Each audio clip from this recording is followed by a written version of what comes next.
Mga kasabong, magandang umaga sa inyo lahat. May 5 ngayon, ito yung bagong pisa natin ng mga sisiyo. 75 chicks lahat. Kung mapapansin nyo, may designated marking siya. Number. Halimbawa ito. Designated, code number niya is 9. May bloodline siyang kanya. Code number niya is number 1. May bloodline siyang kanya. Code number is 48, may bloodline siyang kanya. Pero, hindi ko mo ibig sabihin na 9481, hindi naman ibig sabihin ay iba't ibang bloodline. Pwedeng ito yung magkakapatid itong tatlong inahin na ito, para lang doon ay ma-distinguish natin kung sino nag-aanak talaga sa kanya ng magagandang hiko, magagandang istasyon, magagandang mukha, magagandang tindig, nagpapanalo, marami magbigay ng tandang. Para the next season, alam na natin kung sino yung itutuloy at kung sino po yung, alam na natin, pampulutan. Dahil kasi gastos lang. So ngayon, ipapaliwanag ko po sa inyo yung pagmamarking namin. Ito po yung sarili naming sistema. Kung mapapansin nyo po, ito po lahat yung mga bloodlines nila, itong mga ito. Kagaya po nito, itong mapapansin nyo, ang focus ito.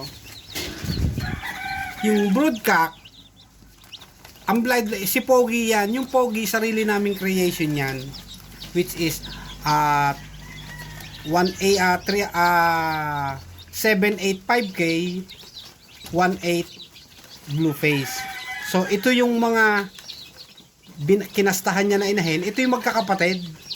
Pero kung mapapansin nyo, may code number siya, may designated marking siya, para malaman natin na kahit magkakapatid sila, iisang ganador, kung pagsasama-samahin natin ang itlog nilang lahat, hindi natin ma-distinguish o malalaman kung alin sa kanila ang nag-aanak ng magagaling, nagpapanalo, magaganda.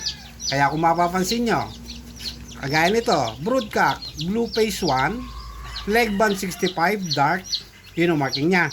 Ito yung binabhan niya, kung mapapansin nyo, yung bulag, ayan yung authentic namin na Circle L blue face na inahin. Tapos authentic din ito, white hats na may tahid. Kung mapapansin nyo, magkaibang bloodline, kaya meron siyang designated egg code number, let's say 16. May designated marking siya. Let's say ito ay 18, may designated marking ang mga sisiw. Ngayon, ito po yung chick orientation namin. Chick orientation, let's say ito yung ulo ng sisiw. No? Ulo ng sisiw. Kaliwang paa ng sisiw. Kanang paa ng sisiw. Kung ito po yung kaliwang paa ng sisiw, meron po yung tinatawag tayo na footweb. Ito po yon. Kung mapapansin nyo, ito yung footweb. Ito. Kung mapapansin nyo, may designated number din siya, kagaya nito. Left foot, kung left out, footweb, number 1 po dapat ang nakalagay dyan. Constant po ito kung 1 to 61 ang kaya nyo markingan. Let's say, left out, footweb, number 1. Left foot, left in, footweb, number 2. Ito naman po, right foot, mayroong footweb na naman po yan, ito. Kanang paa, right in footweb, ang designated number is 4. Kanang paa, right out, kasi nasa labas po siya right out, footweb, designated number is 8. Sa ilong naman po, dumako tayo sa ilong. Kung mapapansin nyo, hahawak ako ng sisiw. Ang chick orientation ay papunta ron. So, ayan ang sisiw. Ayan po, ayan o. Ayan o. Kung mapapansin nyo, kaliwang paa, kanang paa, tuka. Ayan o. Ayan o. Tignan nyo. Ano po? Ito po yung left nose. Left nose, kaliwang ilong. Ang designated number niya is 15. Constant po ito. Wag nyo, hindi na namin ito binabago. Sa right nose naman, 31 ang constant number niya. Designated constant number niya is 31. So, ibig sabihin, lahat po ng may marking sa kaliwang ilong, left nose, matik, 15 yan. Bibigay po ako ng example. Halimbawa po ito. Egg code number is 34. Ang egg code number niya is 34. Titingnan po natin dun sa ating, ito po, meron tayong Excel file nito. Pero for the meantime, mahirap naman pong sa computer natin, ito itatransfer pa po sa computer. Ito po yan, yun ang mga marking na itlog. Itong mga sisiw na to, ang egg code number nila is 34. Pag pinuntahan po natin dito, 34. Ito po yun, oh, number 34. O yun, oh. Ibig sabihin po yan, pure 5K po ito. Ayun po, oh, leg band number 59, egg code number 34. So, pure 5K po ito. Ngayon, ang designated number po ng 34 ay ito po. LB59, egg code number 34, chicks designated marking, right nose, double left. Alam nyo pa kung bakit naging right nose, double left? Ganito po yan. Kung mapapansin nyo, yung pong right nose, ang designated marking, uunahin po natin ito ha. Sabi po dito, ito pong number 34 na ito, egg code number 34, ang dapat maging designated marking niya ay right nose, double left.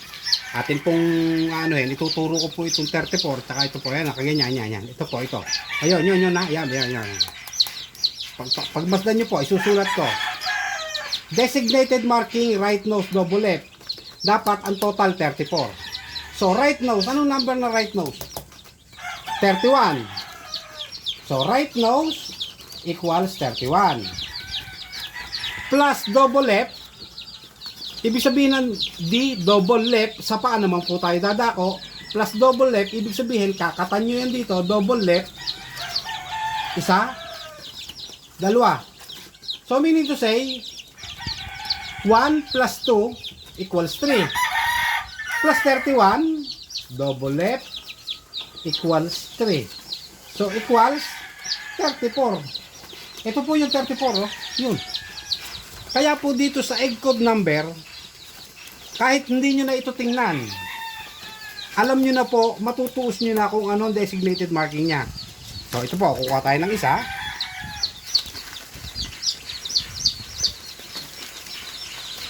So, i-orient nyo po muna yung sisiw. Huwag po kayong magmamarking na nakaganto. Malilito kayo kasi misorientation po oh. Kasi, ito kanan natin. Ito po, kapag po nakaharap sa inyo ang tuka ng sisiw, misorientation po ito. Yung tinatawag na doon kayo, ang laki po ng failure rate para sumablay kayo. Kasi kanan natin. Ang mindset natin, ari kanan. Pero ito po yung kaliwa niya. Kaliwa po niya ito, kanan natin. Ngayon, kung i-orient po siya natin ng tama, kung anong kanan natin, kanan din po niya. Sino, ibababa ko po. Kung kanan natin, kanan din niya. Pansinin nyo, kanan ko, kanan niya. Oh. So, marking po ng number 34 is 34. Egg code number 34 na pure 5K. Ang designated marking is right nose, double left. So, ito. Ito po ang right nose niya. Ito, right nose. So, mamarkahan po natin ang right nose. Ayun.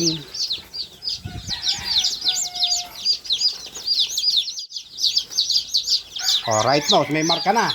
So, kung may marka na po ang right nose, dadakaw naman po tayo dun sa paa. Ang nakalagay po, sinasabi po ng ating kung tawagin Biblia, right nose, kaliwang ilong, double left. So, meaning to say, itong double left, gugupitan nyo lamang pong ganyan, ang double left, isa, dalawa.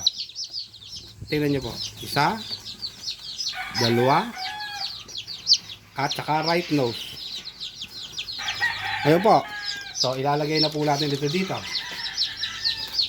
Tapos, kukuha naman po tayo ng iba pa. Ito number 37. Egg code number 37, bibilugan ko. Yan. Ito pong egg code number 37, Ang broodcock po niya is 5K, pure. Ito po naman ay half and half, 5K over blue face. So, sadyang pinalabas namin kasi napakataas ng winning percentage itong dalawang ito. So, ngayon, ang designated marking niya, right nose, left in, right in. Tuusin po uli natin ha. Right nose, dapat mapalabas nyo sa tuos 37. So, right nose. Ano yung right nose? Equals 31, automatic. Ayan o. Left in equals, ito po ang left in equals 2. At saka right in, ito po ang right in equals 4. So, pag sinuma nyo po yan, 37. Ayun, parehas po, yung 37.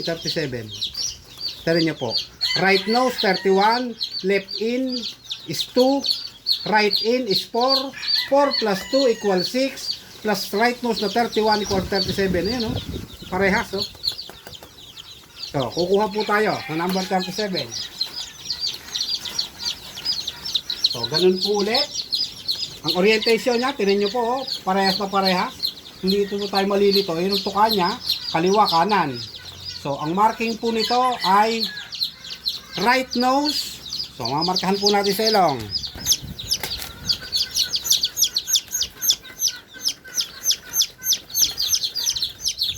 Ayun po, may marka na ilong. Right nose. Left in, right in. So, ito po ang kaliwa. Ito po kasi left out. Ito po left in kasi sinasabi po left in. Gugupitan natin sa left in. Ayun po, may gupit na. At saka sa right in. Ito naman po ang kanan niya. Are loob. Oh, yun ang right in. So, yun po, yung gupit na siya. So, may marking na po siya. Hindi na po tayo malilito. Kahit po natin siya ilagay dyan, at least may marking na siya. So, focus mo dito. So, ganun po. Ito po ang aming kahit po wala na to, basta't may number kayong egg code number, kaya nyo pong base dito sa aming, ito po 61 combinations po ang kaya nyo markingan. Kasi po, ay ulitin kay kagaya nga po nito, magkakapatid ito. Tingnan nyo po ang broodcock niya, 5K. Ang binabahan niya, yung kay Bruce Barnett na pure. Ito pure lahat ito. Magkakapatid sila, itong tatlong ito magkakapatid. Ngayon, kung iisa ang marking nila, paano natin malalaman pag laki nila, pag inilaban sila, paano natin malalaman dito sa tatlong magkakapatid na ito, na babae, kung alin dito ang naglalabas ng magaganda at magagaling at matataas ang winning percentage. At isa pa, mapifigure out natin kung alin dito ang mas maraming magbigay ng tandang. Kung alin sa kanila ang magaganda ang katawan maglabas. Kumbaga po, madali nating makita. Kaysa po sa, ito naman yung tatlong magkakapatid, ay pare-pareha sa marking, kahit iisang ganador. Ay pagdating nga po ng panahon, halimbawa rin nag-anak ng, sabihin na natin na tigli-5 tandang. Hindi po natin malalaman dyan kung sino talaga ang nanay ng mga yun sa 15 tandang. Kanya po, ito ang aming sinusunod. So, sa pagdating sa ganito pong paraan, madali po nating masusubaybayan kung alin sa mga inahing ito ang pupulutanin na natin or ikakal natin or i-dispatch natin at alin ang itutuloy sa susunod na breeding season. Although ito po, lahat po ito po yung na namin, tested na namin, pero hindi pa rin po kami nagbabago ng sistema sa aming marking system. Which is ang kaya nyong mapalabas dito is 61 combinations. 61 markings ang kaya nyo mapalabas sa ganitong sistema na left nose, matic may 15, designated 15, constant. Right nose, designated 31, constant. Left foot, left out, designated constant number 1. Left in, designated constant number 2. Right in, designated constant number 4. Right out, designated constant number 8. So, tandaan nyo po, magmula tayo sa ilong, left nose 15, right nose 31. Dumako tayo sa paa, laging una po kaliwa, parang military, hakbang pasulong na, unang niya hakbang kaliwa po, hindi kanan. Kasi sa pagbabasa natin, kagaya po na ari po ang kaliwa, left, ari po ang right.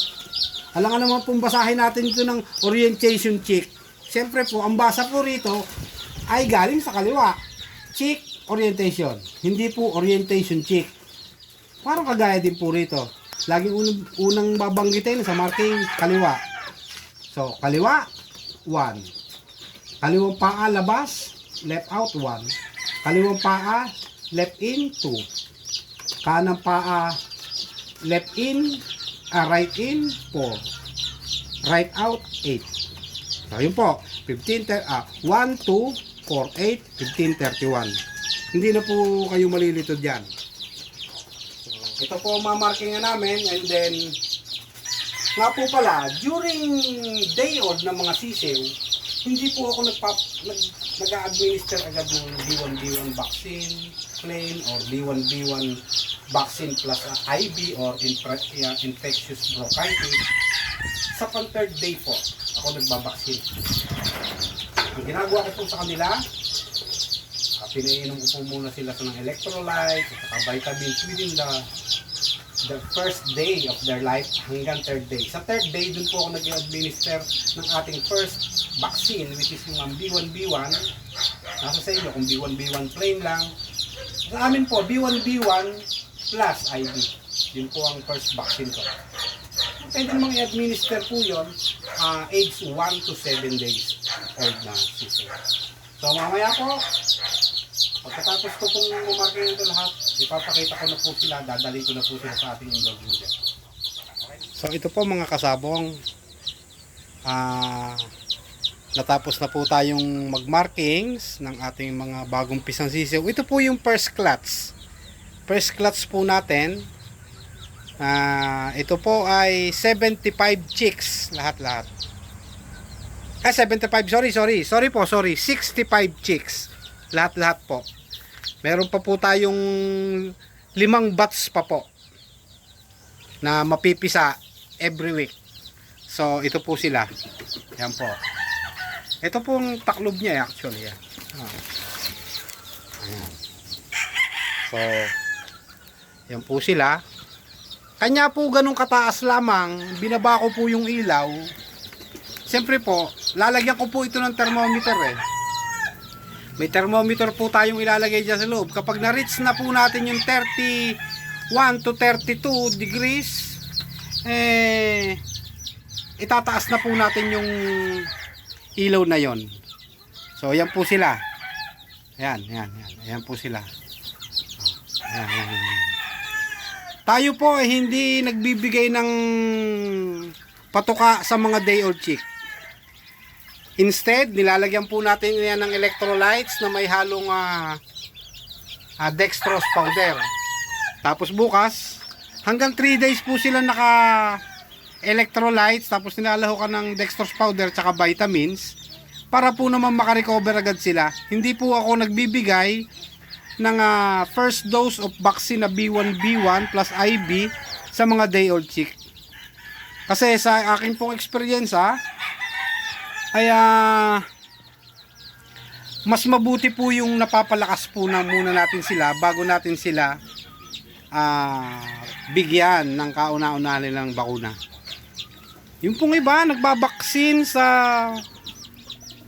first day nila after marking, pero kami po hindi po namin pinapractice yon kasi dito po kami sanay sa ganito so hindi na po namin binabago. Maganda naman po ang resulta. So yan po, matapos pong markingan nandiyan na po sila. Magtatagal po sila rito ng hanggang 30 days. Tapos po pagkatapos po niyan, ililipat na po namin sila sa kanilang mini range na may taklob din po yun na plastic para po mainit sila. Kung mapapansin nyo, meron pong maliit ng kulungan. Yun po, pagkagabi, pinapatay ko na po itong ilaw na ito. Kasi po, hindi naman po ito layer chicken, hindi naman po ito 45 days old na 24/7, tutuka sila ng tutuka eh. Kailangan din po nilang pahinga. Kasi po, pag po yan ay may ilaw, hindi po sila makakapahinga. So ito po, dito ko po sila ikukulong sa gabi. Yan, sa loob. Then, tatakluban. Pag pinatay ko ang ilaw at madilim na, bubuksan na. Para bukas ng umaga, ito naman po yung may liwanag pa sa umaga, madali na po silang makakalabas na hindi ko kailangang tanggalin ang sarado, yung pinto. So yan po, halos po lahat ito ay pures kasi po syempre off season ito, pang materialis po ito lahat po ng breeding namin ngayon ng Topcon and Dream Game Farm ay lahat ay for breeding materials use only. Meron din pong crosses dahil may umorder po sa amin eh. Ito po mga pures na ito, halos lahat may order po sa amin. May mga orders po, pero po doon po sa mga gusto pang umorder, paki-PM lamang po ako. At pag-usapan po natin kung ano pong bloodline ang gusto ninyo. Ito po, yan po sila. 65 po sila lahat. Ito po ay ang pinakamahalagang yugto ng kanilang buhay, yung first 7 days nila. So talagang dapat po dito ay tutok tayo sa kanila. So ayan, hindi po muna sila tutuka. Mamayang hapon po, uutay-utayin ko na po silang bigyan ng kaunting patuka. Yung pong chick booster natin na kauna-unahan pinatutuka. Kita nyo po, ang sisigla nila, malalakas.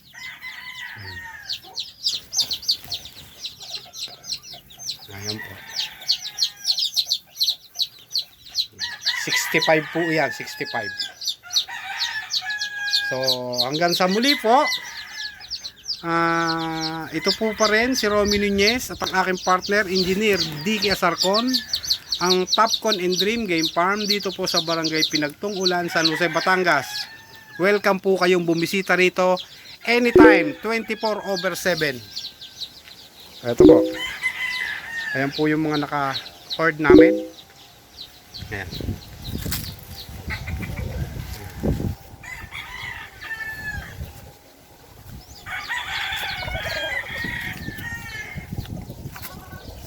Kasi dito ang breeding area talaga namin eh. Yung breeding area namin. Ang cording area namin, doon lang po adjacent sa kabilang kalsada namin. Ayan po. Ayan. Medyo talagang tag-araw na, kaya natutuyo na po, unti-unti natutuyo na yung Carabao grass. So yun po ulit, maraming salamat po. Magandang umaga sa inyo lahat.